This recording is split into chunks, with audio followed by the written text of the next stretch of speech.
ಇನ್ನು ಹಾವೇರಿಯಲ್ಲಿ ಖಾಸಗಿ ಆಸ್ಪತ್ರೆಯ ನರ್ಸ್ ಕೊಲೆಯಾಗಿರುವ ಶಂಕೆ ವ್ಯಕ್ತವಾಗ್ತಾ ಇದೆ. ಅಲ್ಲಿನ ಜನರೆಲ್ಲ ಹೇಳೋ ಪ್ರಕಾರ ಇದು ಕೊಲೆ ಅಂತ. ಮಾರ್ಚ್ 6ರಂದು ಶವವಾಗಿ ಪತ್ತೆಯಾಗಿದ್ದು 22 ವರ್ಷದ ಸ್ವಾತಿ. ರಟ್ಟಿಹಳ್ಳಿಯ ಮಾಸೂರು ಗ್ರಾಮದಲ್ಲಿ ನಡೆದಿತ್ತು ಈ ಘಟನೆ. ಜಸ್ಟಿಸ್ ಫಾರ್ ಸ್ವಾತಿ ಅಂತ ಸಾಮಾಜಿಕ ಜಾಲತಾಣಗಳಲ್ಲಿ ಪೋಸ್ಟನ್ನು ಹಾಕಲಾಗಿತ್ತು. ಸ್ವಾತಿ ಹಂತಕರನ್ನ ಪತ್ತೆ ಹಚ್ಚುವಂತೆ ಹಿಂದೂ ಸಂಘಟನೆಗಳು ಆಗ್ರಹವನ್ನು ಮಾಡಿದರು ಪೊಲೀಸರಿಗೆ.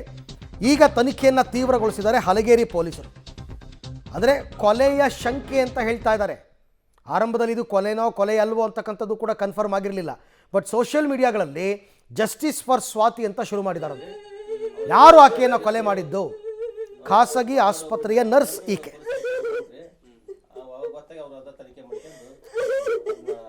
ಈ ಬಗ್ಗೆ ಮತ್ತಷ್ಟು ಮಾಹಿತಿ ನನ್ನ ಕೊಲೀಗ್ ಫಕೀರಯ್ಯ ಅವರಿಂದ ಪಡ್ಕೊಂಡ. ಫಕೀರಯ್ಯ, ಈಗ ಶವ ಪತ್ತೆಯಾದ ಆರಂಭದಲ್ಲಿ ಇದು ಕೊಲೆ ಅಂತಕ್ಕಂಥದ್ದು ಯಾರಿಗೂ ಗೊತ್ತಿರಲಿಲ್ವಾ?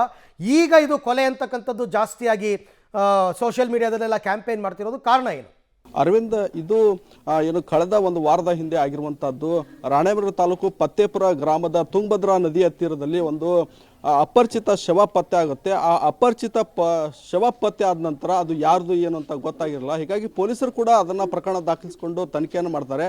ಪೋಸ್ಟ್ ಮಾರ್ಟಮ್ ರಿಪೋರ್ಟ್ನಲ್ಲಿ ಕೂಡ ಅದು ಉಲ್ಲೇಖ ಆಗಿರುತ್ತೆ. ಇದು ಸಹಜ ಅಂದರೆ UDR ಡೆತ್ ಅಲ್ಲ, ಕೊಲೆ ಕಾರಣದಿಂದ ಸಾವನ್ನಪ್ಪಿರ್ತಾಳೆ ಅನ್ನೋದು ಪೊಲೀಸರು ಕೂಡ ತನಿಖೆಯಲ್ಲಿ ಅಂದರೆ ಪೋಸ್ಟ್ ಮಾರ್ಟಮ್ ರಿಪೋರ್ಟಲ್ಲಿ ಬೆಳಕೆ ಬರುತ್ತೆ. ಹೀಗಾಗಿ ಈ ಹುಡುಗಿ ಮೊನ್ನೆ ಗೊತ್ತಾಗಿರುವಂಥದ್ದು ಅಂದರೆ ಈಗ ನಾನು ಹಾವೇರಿ ಜಿಲ್ಲೆ ರಟ್ಟಹಳ್ಳಿ ತಾಲೂಕಿನ ಮಾಸೂರು ಗ್ರಾಮದಲ್ಲಿದ್ದೇನೆ. ನಾವು ದೃಶ್ಯದಲ್ಲಿ ತೋರಿಸ್ತೇನೆ. ಆ ಯುವತಿಯ ಸಾವಿಗೆ ನ್ಯಾಯ ಬೇಕು. ಸಾಮಾಜಿಕ ಜಾಲತಾಣದ ಕೂಡ ಹಿಂದೂ ಯುವತಿಯ ಏನು ಕೊಲೆಗೆ ನ್ಯಾಯ ಸಿಗಬೇಕು ಅನ್ನೋದು ಕೂಡ ಬಹಳಷ್ಟು ಏನು ಆಕ್ರೋಶ ಹೊರಹಾಕಿರುವಂಥದ್ದು. ಕೊಲೆಗೆ ಯಾರು ಕಾರಣ ಅವರನ್ನು ಅರೆಸ್ಟ್ ಮಾಡಬೇಕು ಅನ್ನೋದು ಈಗಾಗಲೇ ಸ್ಥಳೀಯರು, ಗ್ರಾಮಸ್ಥರು ಸೇರಿದಂತೆ ಎಲ್ಲರೂ ಕೂಡ ಮಾಡ್ತಿರುವಂಥದ್ದು. ಅಂದರೆ ಪೋಸ್ಟ್ ಮಾರ್ಟಮ್ ರಿಪೋರ್ಟ್ನಲ್ಲಿ ಕೊಲೆ ಆದರೂ ಕೂಡ ಪೊಲೀಸರು ಯಾಕೆ ತರಾತುರಿಯಲ್ಲಿ ಏನು ಅವಳ ಅಂತ್ಯಕ್ರಿಯೆಯನ್ನು ಮಾಡಿದ್ರು ಅನ್ನೋದು ಕೂಡ ಬಹಳಷ್ಟು ಚರ್ಚೆಗೆ ಗ್ರಾಸವಾಗಿರುವಂಥದ್ದು.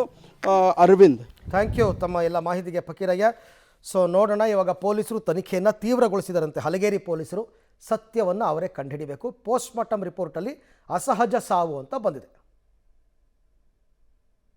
ಈಗ ನಿನ್ ಗೊತ್ತಾಗಿತ್ತು ನಿಮ್ಗೆ ಮರ್ಡರ್ ಆಗಿತ್ತು ಅನ್ನೋದು? ಪೊಲೀಸರಿಂದ ಎಲ್ಲ ಹಿಂಗ ಮಾಹಿತಿ ಅವರು ಹಲಗೇರಿ ಸ್ಟೇಷನ್ಯಾಗ ಒಂದು ಶವ ಸಿಕ್ಕಿತ್ತು. ಅವರು